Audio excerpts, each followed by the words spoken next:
Conductors जे पदार्थ असतात त्यांच्या न्यूक्लियस आणि इलेक्ट्रॉन मध्ये फोर्स ऑफ अट्रॅक्शन काय असतो, फार कमी असतो. त्याच्यामुळे जर आपण थोडासा व्होल्टेज अप्लाय केला तर ते इलेक्ट्रॉन काय करतात, ऍटमच्या बाहेर जंप होतात आणि ते सरळ फ्लो करायला लागतात.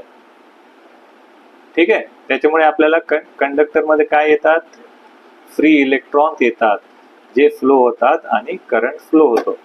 आणि जे इन्सुलेटर्स असतात त्यांचे जे इलेक्ट्रॉन्स असतात न्यूक्लियस सोबत फार स्ट्रॉंग बॉन्डिंगने अटॅच झालेले असतात. ते कसे अटॅच झालेले असतात, त्याच्यात फार स्ट्रॉंग अट्रॅक्शन असतो, स्ट्रॉंग बॉन्डिंग असतो. तर त्याच्यामुळे जर आपण फोर्स किंवा व्होल्टेज जरी अप्लाय केला तरी हे जे इलेक्ट्रॉन्स आहेत, कुणाचे इलेक्ट्रॉन्स, इन्सुलेटरचे इलेक्ट्रॉन्स, ते बाहेर येत नाहीत. त्याच्यामुळे इन्सुलेटर मध्ये करंट फ्लो होत नाही.